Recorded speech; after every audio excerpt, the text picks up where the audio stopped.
नमस्कार, मैं हूं आमिल बेग। आप देख रहे हैं सिटी बुलेटिन न्यूज़। पेश हैं आज के प्रमुख समाचार। थाना पटरंगा के हुसैनगंज जखौली गांव में हुई मासूम बच्ची की हत्या के मामले में आज पुलिस ने खुलासा कर दिया। अयोध्या पुलिस ने 6 साल की मासूम बच्ची की हुई हत्या का खुलासा करते हुए खुलासे में ताऊ और भतीजी के रिश्ते को कलंकित करने वाली वारदात को सामने लाया है। सगे ताऊ ने ही अपने मित्र के साथ मिलकर 6 साल की भतीजी के साथ दुष्कर्म किया और घटना को छुपाने के लिए उसके मुंह में कपड़ा ठूंसकर उसकी हत्या कर दी और 100 को बोरे में भरकर तालाब में फेंक दिया। यह घटना 30 नवंबर को हुई थी और मासूम बच्ची 22 नवंबर को खेलते समय अपने घर के सामने से गायब हुई थी। एसएसपी शैलेश पांडे के मुताबिक दोनों हत्यारों ने घटना को कबूल कर लिया है। उन्होंने बताया कि बच्ची को टॉफी का प्रलोभन देकर उसे कमरे में ले जाकर के उसके साथ दुराचार किया और जब वह बेहोश हो गई तो दोनों घबरा गए और दोनों ने उसके मुंह में कपड़ा ठूंसकर उसकी हत्या कर दी। मामले में पुलिस ने सगे ताऊ सुरेंद्र रावत और उसके मित्र बबलू करम सिंह को गिरफ्तार किया है। कुछ शाम में थाना पटरंगा क्षेत्र में अपने गांव से एक बच्ची गायब हो जाती है। देर तक बच्ची के घर न आने पे परिजनों को शंका होता है कि वो कहीं गायब हो गई है। इसके बाद उन्होंने देर रात्रि की सूचना दी। तत्काल पुलिस ने मामले में अभियोग पंजीकृत किया और तुरंत जो गुमशुदा बच्ची थी उसकी तलाश जारी कर दी। 30 तारीख को गांव के ही एक तालाब में बोरे में बंद एक डेड बॉडी मिली। जब उसको निकाला गया तो परिजनों द्वारा उसकी शिनाख्त की गई, जो कि गायब जो बच्ची थी उसी की डेड बॉडी थी। तत्काल उसका बोर्ड के द्वारा पोस्टमार्टम कराया गया। पोस्टमार्टम के उपरांत जो पोस्टमार्टम रिपोर्ट थी उसके आधार पर अभियोग को तरमीम किया गया सुसंगत धाराओं में और इसके अनावरण के लिए एसपीआरए के नेतृत्व में थाना पटरंगा और क्राइम ब्रांच की पूरी टीम इसमें लगी और टीम ने सराहनीय कार्य करते हुए इसका शीघ्र अनावरण किया और इसमें 2 अभियुक्त जो शामिल थे उन दोनों अभियुक्तों को गिरफ्तार किया, जिसमें एक अभियुक्त उस बच्ची का सगा ताऊ है और दूसरा उसका मित्र है। इन दोनों को गिरफ्तार करके जेल भेजा जा रहा है। हत्या के पीछे के मोटिव जो है वो इन अपराधियों की पूछताछ तथा पोस्टमार्टम रिपोर्ट में जो इंजरीज आई हैं उस इंजरीज को देखने अवलोकन करने के उपरांत और इनसे पूछताछ में जो सामने आई है मामला वो आया है कि उस बच्ची को सेक्सुअल ऑफेंस कारित करने के उद्देश्य से प्रलोभित करके कमरे में ले जाया गया था और उसके बाद वहां उसके साथ घटना कारित की गई थी।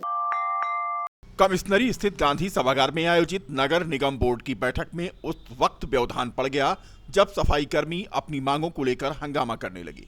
सैकड़ों सफाई कर्मियों ने गांधी सभागार पहुंचकर ठेकेदारी प्रथा समाप्त करने और पूरे महीने का काम देने और बकाया वेतन देने की मांग को लेकर यहां पर प्रदर्शन शुरू कर दिया। बता दें कि नगर निगम का चुनाव हुए लगभग 5 वर्ष पूरे हो जाएंगे। सफाई कर्मी ठेकेदारी प्रथा के तहत ही नगर निगम क्षेत्र में सफाई का काम कर रहे हैं, जो कि ठेका एक कंपनी को मिला है।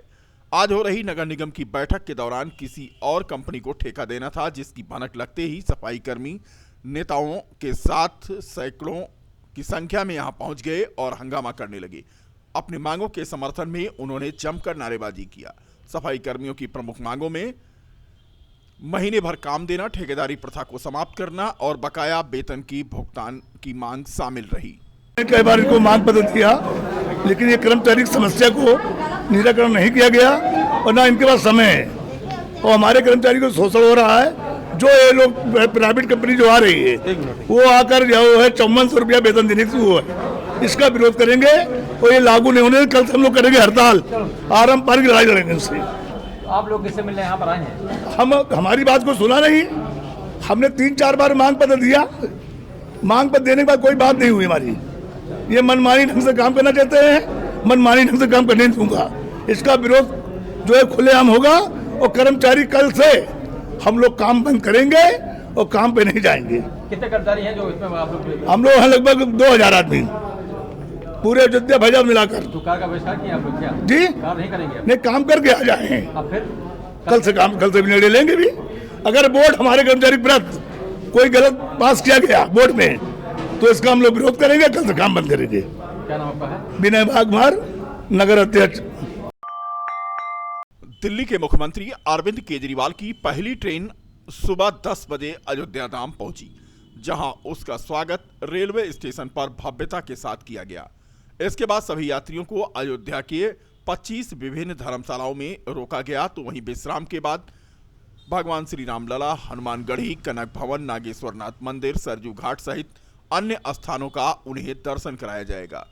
2 दिवसीय यात्रा के बाद 5 दिसंबर को ट्रेन दिल्ली के लिए यात्रियों को लेकर वापस रवाना होगी। इस यात्रा के माध्यम से पहुंचे यात्रियों ने केजरीवाल का धन्यवाद देते हुए कहा कि दिल्ली सरकार दिल्ली वालों के लिए श्रवण कुमार है। आज इस यात्रा के माध्यम से हम लोग अयोध्या पहुंचे हैं और प्रभु श्री राम का दर्शन करेंगे। यह हम लोगों के लिए सौभाग्य की बात है। इस स्पेशल ट्रेन में 960 यात्री अयोध्या पहुंचे हैं।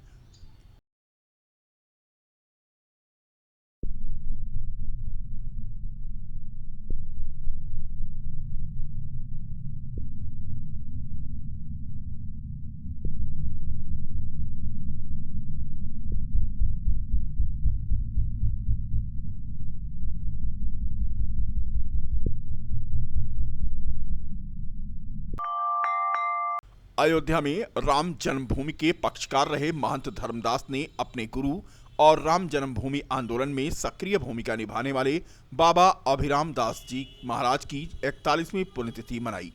तो वहीं बाबा अभिराम दास के श्रद्धांजलि सभा में तमाम संत महंतों ने पहुंचकर पुष्पांजलि अर्पित की। दरअसल 22-23 दिसंबर 1949 की रात को विवादित इमारत में बाबा अभिराम दास ने रामलला की मूर्ति स्थापित की थी। वही इस पुण्यतिथि के अवसर पर महंत धर्मदास ने घोषणा किया। उन्होंने कहा कि बाबा अभिराम दास के नाम से अयोध्या धाम में संस्कृत विश्वविद्यालय बनाया जाएगा। जन्मभूमि बाबा राम जन्मभूमि धारक बाबा अभिराम दास जी के 41वां पुण्यतिथि पर मैं बाबा अभिराम दास जी के नाम से एक यूनिवर्सिटी कहिए चाहे वो विश्वविद्यालय एक बनने जा रहा है। राष्ट्रीय मोर्चा के संयोजक डॉक्टर गंगाराम तिवारी ने आज एसडीएम बीकापुर के माध्यम से एक पत्र शासन को भेजा। कतिपय कारणों से निर्धारित अवधि में गन्ने की तौल से वंचित रह जाने वाले मायूस किसानों को दोबारा पर्ची अपडेट का 2 दिन के भीतर उपलब्ध कराने का आश्वासन मिला है। माननीय मुख्यमंत्री जी के संज्ञान में ये समस्या 1 वर्ष से है, लेकिन शासन की जो नीति बनाई गई है उसमें परिवर्तन करने की स्थिति में कोई अधिकारी नहीं है। इसके संबंध में मैंने ईडी महोदय के हम शुगर मिल से बात किया, जिला गन्ना अधिकारी अयोध्या से बात किया और निष्कर्ष ये निकल के आया कि चूंकि सरकार ने जो नीतियां बनाई हैं उसका क्रियान्वयन अधिकारी कर रहे हैं। फैजाबाद प्रधान डाकघर में डाक विभाग ने श्री हनुमानगढ़ी अयोध्या पर चित्रमय तारीख मोहर का शुभारंभ रंगारंग कार्यक्रम के साथ मुख्य अतिथि सांसद लल्लू सिंह तथा विशिष्ट अतिथि हनुमानगढ़ी के महंत व संकट मोचन सेना के राष्ट्रीय अध्यक्ष संजय दास ने एल्बम का विमोचन प्रवर डाक अधीक्षक डाकघर आर्यन यादव की अध्यक्षता में किया। कार्यक्रम में बतौर मुख्य अतिथि सांसद लल्लू सिंह ने कहा कि अयोध्या की पहचान हनुमानगढ़ी को विश्व पटल पर लाने के लिए चित्रमय मोहर के शुभारंभ से विदेशों में भी अयोध्या विद्यमान होगी। मोहर पर हनुमानगढ़ी के शिखर का चित्र होने से लोगों की आस्था का विस्तार होगा। युवा पीढ़ी भी अयोध्या के बारे में जानकारी रखने के लिए उत्सुकता रखेगी। श्री सिंह ने कहा कि डाक विभाग सदैव सांस्कृतिक राजदूत की भूमिका निभाते हैं। इस अवसर पर संजय दास ने कहा कि रामायण काल में माता सीता को भगवान राम का संदेश हनुमान जी ने दिया था। आज इस युग में हनुमान जी सबसे बड़े भगवान हैं। पत्रों पर हनुमानगढ़ी के शिखर लगी मोहर मिलने से आस्था बढ़ेगी और दूर दूर के दर्शनार्थियों की संख्या भी बढ़ेगी। इस दौरान Abhishek Das, senior postmaster SR Gupta, सहायक अधीक्षक अजय पांडे, मनोज कुमार, सिंकू रावत, सत्येंद्र प्रताप सिंह, हिमांशु कन्नौजिया आदि मौजूद रहे। अधिकारियों का और हम सबके प्रयास से आज से स्टाम्प हनुमानगढ़ी के चिन्ह का लगेगा और अयोध्या के लिए हनुमान जी का सबसे अधिक महत्व। हनुमान जी प्रभु श्री राम के अनन्य भक्त हैं। ऐसे भक्त हैं कि जिनका अपने जीवन में अपने लिए कुछ नहीं चाहिए, जो हनुमान जी की सेवा में निरंतर तत्पर रहते हैं और हनुमान जी का प्रेम भी सबसे अधिक श्री राम जी का प्रेम भी सबसे अधिक हनुमान जी के साथ है। इसलिए हनुमान गढ़ी का यह जो स्टैंप लग करके पूरे देश में जाएगा, स्वाभाविक रूप से पूरा देश इससे खुश होगा। या माननीय नरेंद्र मोदी जी की सरकार में ऐसे ही काम हो रहे हैं, इसलिए हम माननीय प्रधानमंत्री जी को, माननीय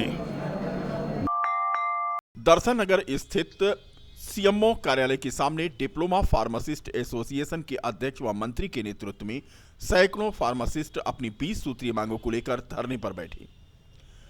फार्मासिस्ट एसोसिएशन उत्तर प्रदेश अयोध्या इकाई के जिलाध्यक्ष डॉक्टर प्रवीण कुमार दुबे, मंत्री डॉक्टर योगेंद्र त्रिपाठी के नेतृत्व में 20 सूत्रीय मांगों को लेकर सैकड़ों की संख्या में फार्मासिस्ट सीएमओ कार्यालय पर प्रदर्शन आज करते नजर आए। मुख्य रूप से वेतन विसंगति संबंधित मांग, फार्मासिस्ट संपर्क पदों का सृजन करना, पद नाम बदलना, पदों का पुनर्गठन, प्रभार भत्ता बढ़ाना आदि मांगें शामिल रहीं। अगर इनकी मांगें पूरी नहीं होती हैं तो संगठन द्वारा 5 दिसंबर से 8 दिसंबर तक काली पट्टी बांधकर विरोध दर्ज कराया जाएगा, जबकि 9 दिसंबर से 16 दिसंबर तक प्रातः 2 घंटे कार्य बहिष्कार भी किया जाएगा। 20 दिसंबर से अनिश्चितकालीन हड़ताल पर चले जाएंगे। एक ज्ञापन सीएमओ के माध्यम से आज इन्होंने मुख्यमंत्री को भेजा। आकाश इंस्टीट्यूट के छात्रों ने नीट परीक्षा पास कर जिले का नाम रोशन किया है। इंस्टीट्यूट ने इस वर्ष कुल 18 छात्र छात्राओं को नीट 2021 की परीक्षा में प्रतिभाग कराया था, जिसमें से एक छात्र और एक छात्रा ने परीक्षा पास करके जिले का नाम रोशन किया। नीट परीक्षा पास करने वाले छात्र अश्विनी यादव ने नीट प्रवेश परीक्षा में 720 में से 629 अंक प्राप्त किया।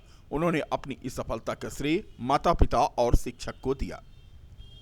CH class head Sandeep Verma ने बताया कि आकाश इंस्टीट्यूट के द्वारा छात्रों से कड़ी मेहनत कराई जाती है और जिसका परिणाम रहा इस बार नीट में 2 छात्रों ने सफलता पाई है। अयोध्या आकाश इंस्टीट्यूट अयोध्या से मेरा पहला बैच था।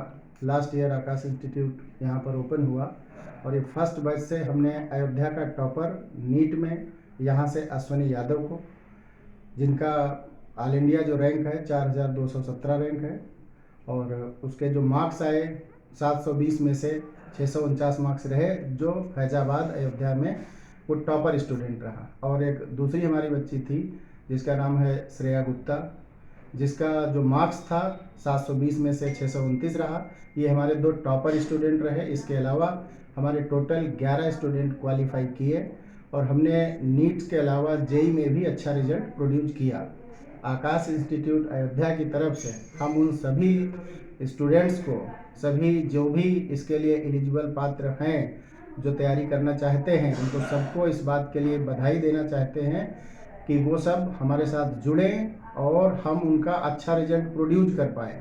इसीलिए आकाश इंस्टीट्यूट अयोध्या ने 11 तारीख और 19 तारीख का एंथे एग्ज़ाम जो लॉन्च किया है, उसमें बच्चे फ्री में इनरोल कर सकते हैं और इन सुविधाओं का आगे लाभ उठा सकते हैं। जो हमारे स्टूडेंट्स सेलेक्ट हुए नीट में, जेई में, उनके लिए मैं भविष्य में अच्छे डॉक्टर बनने के लिए, इंजीनियर बनने के लिए शुभकामनाएं देना चाहता हूँ। इंडिया में अगर हमारे इंस्टीट्यूट से देखेंगे तो जो टॉप रैंक था, फर्स्ट 3 स्टूडेंट की फर्स्ट रैंक आई। ऑल इंडिया टॉपर जो था वो आकाश इंस्टीट्यूट से था।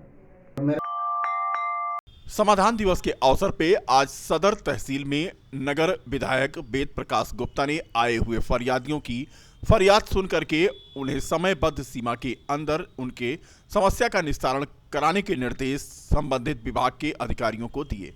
बता दें कि शनिवार को समाधान दिवस होता है और ऐसे में आज सदर तहसील पहुंचे थे विधायक वेद प्रकाश गुप्ता। मैं तो 4.5 वर्ष में हर तहसील दिवस पर रहता हूँ और प्रयास करता हूँ कि जन समस्याओं का निस्तारण जल्दी होना चाहिए।